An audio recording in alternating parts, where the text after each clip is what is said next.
Thank you for watching, liking, commenting, sharing, and subscribing right now. PUGS. Punctuation, usage, grammar, spelling. It's an acronym. And if you didn't know what an acronym was, well, then you take the time now to look up the definition of the word, unless, of course, you don't know how to spell it, in which case you might need the resource that I'm about to tell you about, spellcheck.net/spellcheck/ www.spellcheck.net/spellcheck/ You got to end it in a slash, unfortunately. Otherwise, it's going to 404, and then you're going to, it doesn't work.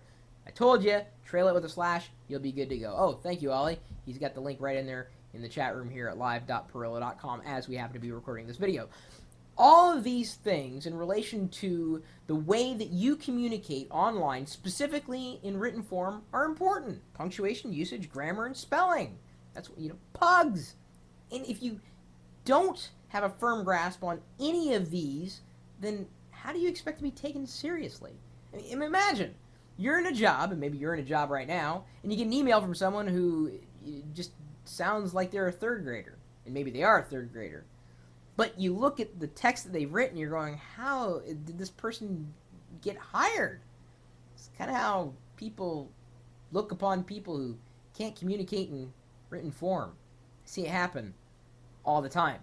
I'm not saying that you're illiterate if you haven't mastered your PUGs, but, people may look at you kind of like this.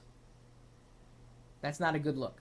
So try spellchecker.net/spellcheck/ if you want to clean up your text and you don't happen to have some type of program to help you do it on the desktop. Maybe you're away from your regular computer and you need to check your spelling, your grammar. Heck, maybe you need access to a quick thesaurus for this bit of text that you've created. It's all accessible here. I've got a bit of text pasted in here. I press the spell check button. There's a little pop-up window that pops up. This is a good pop-up window, by the way.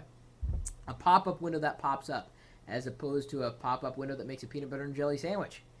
Any old way. This first tab here is the spell checker, and you can do just about everything that you normally do in a regular old spell checker on your desktop. You can change the word, you can change all, ignore all. You can add it to the dictionary, you can set different options.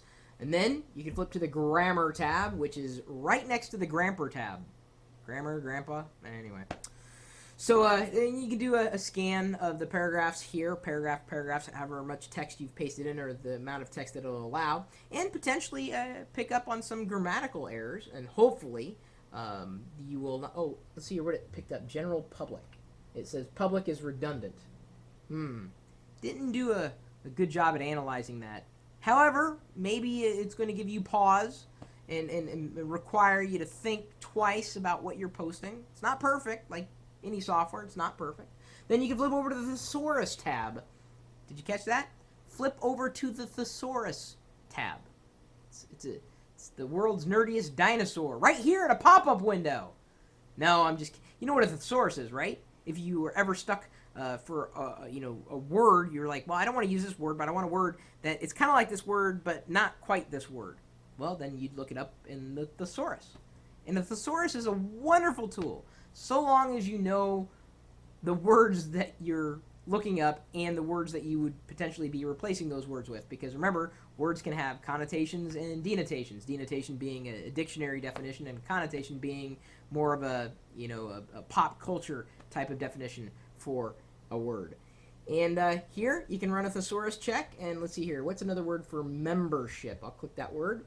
Composition, embodiment, encompassment, enmeshment. I didn't even realize enmeshment was a word. Well, according to this it is. Maybe it isn't. I don't know. If it's not in Google, it doesn't exist. I'll have to check it later.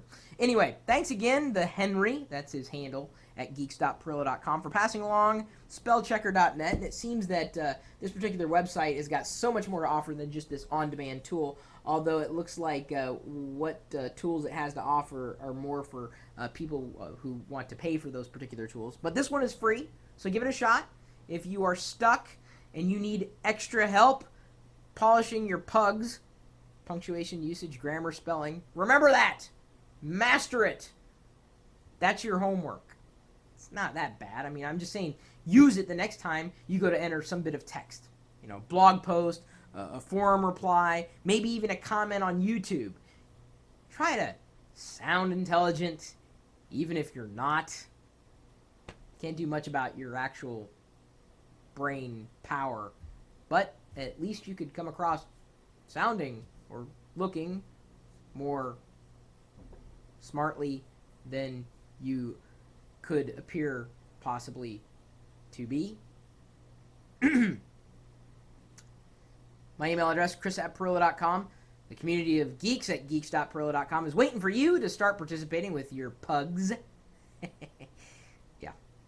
Hopefully you're not going to analyze my spoken word, because you know that I was just kidding there when I said smartly a few sentences ago, although they really aren't sentences. They were more proclamations, because I'm speaking. If you want to join us in the chat room, you're more than welcome to. It's just an informal, ad hoc, non sequitur discussion that is always going on and on and on and on and on and on and on and on and on and on and on and on. We're typically talking tech 24 hours a day, 7 days a week. The chat room here, in conjunction with this live video feed at live.pirillo.com. We'll see you later.